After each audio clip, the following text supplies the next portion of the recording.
Good morning everyone. आज है 23 मई 2020 और 23 मई से करंट अफेयर्स के जितने भी इंपॉर्टेंट क्वेश्चन बनेंगे उनको डिस्कस करेंगे डिटेल में इस वीडियो में। और प्रत्येक क्वेश्चन के साथ स्टैटिक जीके के इंपॉर्टेंट फैक्ट भी दिए जाएंगे जो कि बहुत इंपॉर्टेंट है एग्जाम पॉइंट ऑफ व्यू से। तो वीडियो को लास्ट तक जरूर देखें। तो स्टार्ट करते हैं आज ही करंट अफेयर। चलते हैं फर्स्ट क्वेश्चन पर। फर्स्ट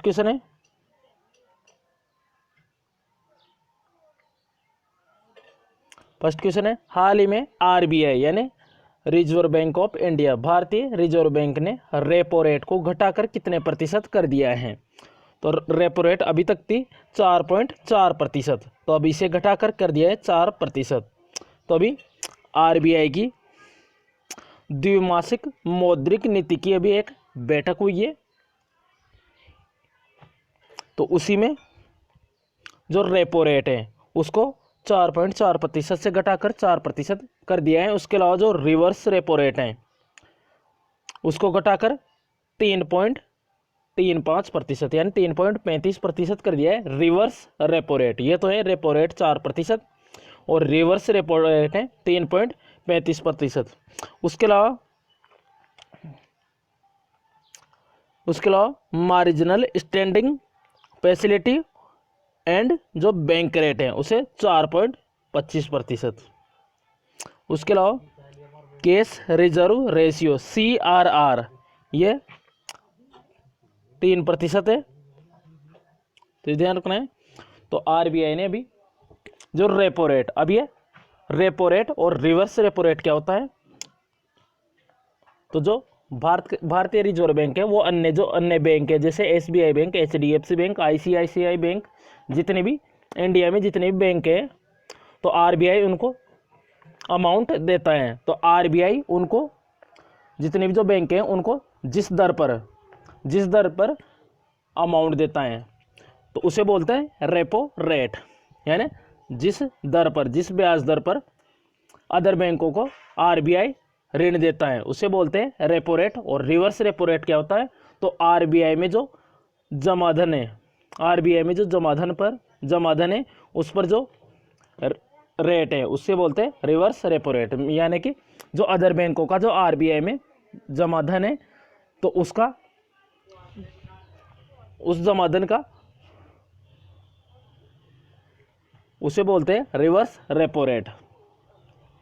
तो जितना ब्याज देता है यानी अदर बैंकों को जो आरबीआई में जो जमाधन है उसका जितना ब्याज देता है, जितनी दर पर ब्याज देता है आरबीआई उन बैंकों को, उसे बोलते हैं रिवर्स रेपो रेट। और रेपो रेट यानी आरबीआई बैंकों को जिस दर पर अमाउंट देता है, ऋण देता है, उसे बोलते हैं रेपो रेट। तो रेपो रेट अभी 4.4% से घटाकर 4% कर दी गई है।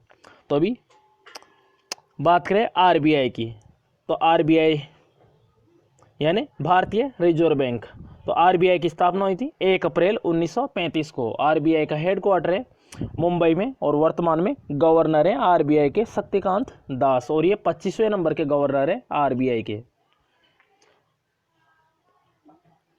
तो ध्यान रखना है। नेक्स्ट क्वेश्चन है,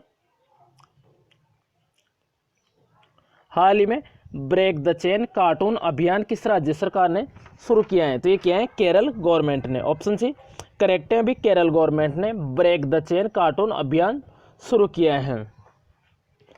तो वर्तमान में जो केरल की जो स्वास्थ्य मंत्री है के शैलजा, तो उन्होंने ये शुरू किया है ब्रेक द चेन कार्टून अभियान।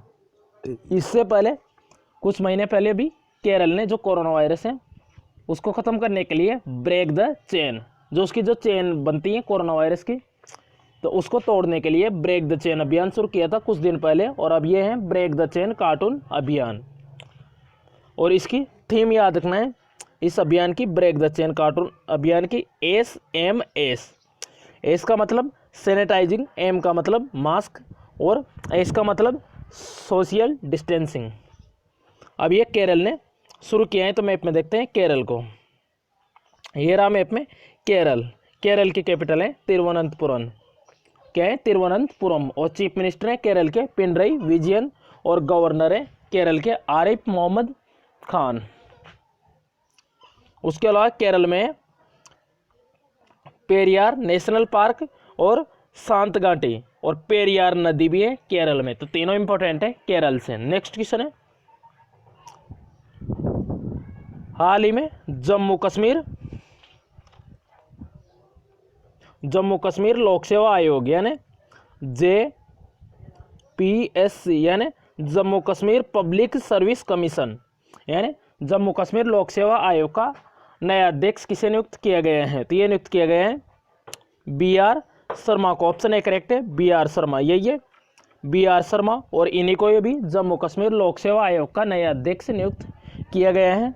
अब ये जम्मू कश्मीर के बने तो मैप में देखते हैं जम्मू कश्मीर को, ये रहा मैप में जम्मू कश्मीर। और ये इधर वाला कौन सा है? लद्दाख। और जो ऊपर है वो है पाक ऑक्यूपाइड कश्मीर, POK। तो जम्मू कश्मीर के लेफ्टिनेंट गवर्नर है गिरीश चंद्र मुर्मू। तो जम्मू कश्मीर से धारा 370 हटने के बाद जम्मू कश्मीर को अलग से केंद्र शासित प्रदेश बना दिए गए हैं लेफ्टिनेंट गवर्नर। उसके अलावा लद्दाख को भी लेफ्टिनेंट गवर्नर बना दिए, लद्दाख को भी यूनियन टेरिटरी यानी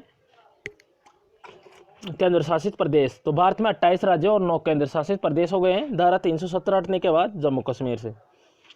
और जम्मू कश्मीर में नेशनल पार्क भी है इंपॉर्टेंट, जम्मू कश्मीर के दाचीग्राम और किश्तवाड़ नेशनल पार्क। उसके अलावा वुलर झील, डल झील और एक है चेनानी नासरी सुरंग, जिसका नाम बदलकर डॉक्टर श्यामा प्रसाद मुखर्जी के नाम पर रखा गया है।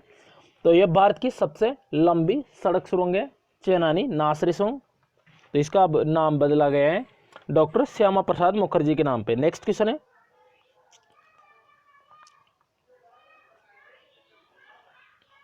हाल ही में अंतर्राष्ट्रीय जैव विविधता दिवस यानी international day for biological diversity, तो ये मनाए गए हैं अभी 22 मई को। तो यहाँ पे ऑप्शन में थोड़ी मिस्टेक है, तो ये ऑप्शन सी 22 मई। तो अभी 22 मई को मनाए गए हैं ये दिवस, ध्यान रखना है 22 दिवस को मनाया गया है अंतर्राष्ट्रीय जैव विविधता दिवस। तो बहुत इंपॉर्टेंट है, ये हर साल मनाया जाता है 22 मई को। तो इंटरनेशनल डे फॉर बायोडाइवर्सिटी, तो 22 मई को मनाया गया है ये, तो कंफ्यूज नहीं होना है, 22 मई 22 मई। अब ये मनाया क्यों जाता है? तो मानवीय गतिविधियों, तो मानवीय गतिविधियां हैं जो, तो उसके कारण जो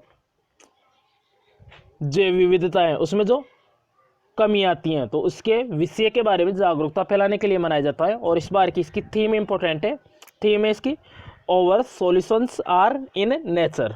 नेक्स्ट क्वेश्चन है, हाल ही में लीडिंग द गेम वेबिनार श्रृंखला का शुभारंभ किसने किया है? तो ये क्या है? ICC यानी इंटरनेशनल क्रिकेट काउंसिल ने भी लीडिंग द गेम वेबिनार श्रृंखला का शुभारंभ किया है। अब ICC ने किया है, तो ICC इंपॉर्टेंट है। और अभी ICC ने जो गेंद को शाइनिंग देने के लिए जो लार का इस्तेमाल और पसीने का इस्तेमाल किया जाता था उसको बैन किया था, जिससे कि कोरोना वायरस नहीं फैले।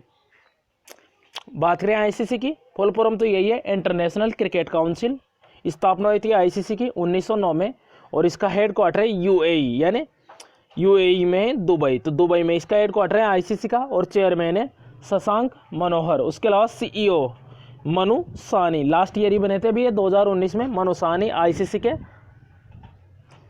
CEO। नेक्स्ट क्वेश्चन है, हाल ही में किसने इग्नू के ऑनलाइन MA हिंदी कार्यक्रम का शुभारंभ किया है? तो ये क्या है? रमेश पोखरियाल निशंक ने। तो वर्तमान में मानव संसाधन विकास मंत्री है और इन्होंने इग्नू का जो ऑनलाइन MA हिंदी कार्यक्रम है उसका शुभारंभ किया है। तो MHRD मिनिस्ट्री यानी ministry of human resource development. और अभी नेशनल टेस्ट अभ्यास एप्लीकेशन भी लॉन्च की थी, नेशनल टेस्ट अभ्यास मोबाइल ऐप लॉन्च की थी मानव संसाधन विकास मंत्रालय रमेश पोखरियाल निशंक ने, जो JEE और जो नीट के एग्ज़ाम होते हैं और अदर एग्ज़ाम है उनके मॉक टेस्ट प्रोवाइड करवाने के लिए। और वर्तमान में रविशंकर प्रसाद है कानून मंत्री और सूचना एवं प्रौद्योगिकी मंत्री भी हैं रविशंकर प्रसाद। उसके अलावा सूचना एवं प्रसारण मंत्री हैं प्रकाश जावड़ेकर, पर्यावरण मंत्री और जलवायु परिवर्तन मंत्री भी है प्रकाश जावड़ेकर।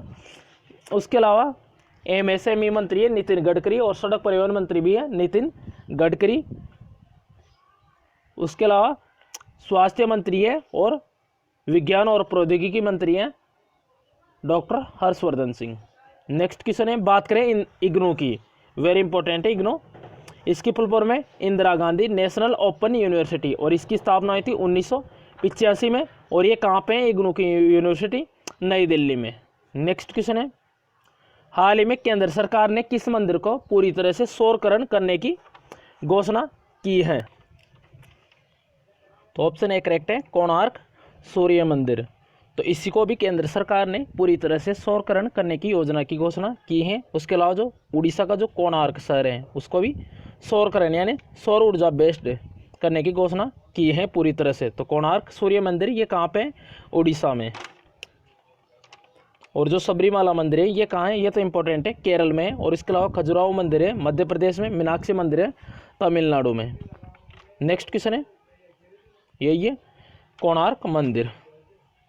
हाल ही में ट्रांसजेंडर के लिए अलग संगरोध केंद्र यानी क्वारंटाइन सेंटर की स्थापना किस राज्य सरकार ने की है? तो ये की है मणिपुर गवर्नमेंट ने भी ट्रांसजेंडर के लिए अलग से एक संगरोध केंद्र यानी क्वारंटाइन सेंटर की स्थापना की है। अब ये की है मणिपुर ने। तो मैप में देखते हैं मणिपुर को, ये रहा मैप में मणिपुर।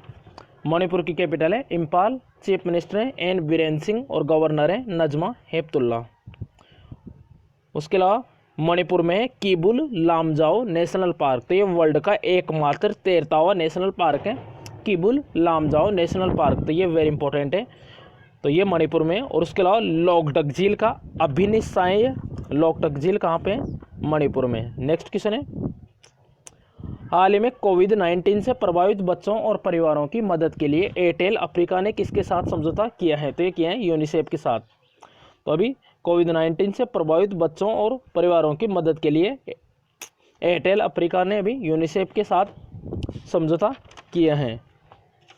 अब ये क्या है समझौता? यूनिसेफ। तो यूनिसेफ इंपॉर्टेंट है, फुल फॉर्म में United nation international children and education fund यानी संयुक्त राष्ट्र अंतर्राष्ट्रीय बाल एवं शिक्षा कोष। ये फुल फॉर्म में, शॉर्ट में इसको यूनाइटेड नेशन चिल्ड्रन फंड भी बोल दिया जाता है। तो यूनिसेफ की स्थापना हुई थी 1946 में। हेडक्वार्टर है इसका अमेरिका के न्यूयॉर्क में और इसके महानिदेशक हैं हेनरिएटा एच फोरे। उसके अलावा भी WTO के प्रमुख थे रॉबर्ट अजेवेडो, तो उन्होंने इस्तीफा दिया था। उसके अलावा डेरेन तांग बने थे WIPO यानी वर्ल्ड इंटेलेक्चुअल प्रॉपर्टी ऑर्गेनाइजेशन के अध्यक्ष बने थे अभी डेरेन तांग। उसके अलावा WHO के वर्तमान में महानिदेशक है टेड्रोस अदानो गेब्रेयेसस। नेक्स्ट क्वेश्चन है, लास्ट क्वेश्चन है, हाल ही में किसने स्वदेशी रूप से निर्मित PPE यानी पर्सनल प्रोटेक्शन इक्विपमेंट किट नवरक्षक, इसका नाम है नवरक्षक। तो स्वदेशी रूप से निर्मित है ये PPE यानी पर्सनल प्रोटेक्शन इक्विपमेंट किट नवरक्षक, इसका नाम है नवरक्षक। किसने बनाया है? तो ये बनाया है भारतीय नौसेना ने। ऑप्शन बी करेक्ट है। तो अभी इंडियन नेवी ने स्वदेशी रूप से निर्मित एक किट बनाया, PPE किट बनाया है, इसका नाम है नवरक्षक। तो ये बनाया इंडियन नेवी ने। अब ये बनाया इंडियन नेवी ने। तो भारतीय सेना के वर्तमान में प्रमुख है एडमिरल करमवीर सिंह। और भारतीय नौसेना दिवस मनाया जाता है हर साल 4 दिसंबर को। उसके अलावा वायुसेना दिवस मनाया जाता है 8 अक्टूबर को। और भारतीय थल सेना दिवस मनाया जाता है 15 जनवरी को।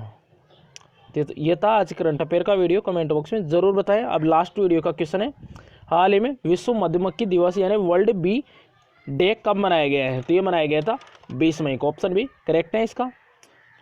आज का क्वेश्चन है, हाल ही में किस राज्य सरकार ने दीदीवान सेवा शुरू की है? तो इसका करेक्ट आंसर कमेंट बॉक्स में ज़रूर बताएं।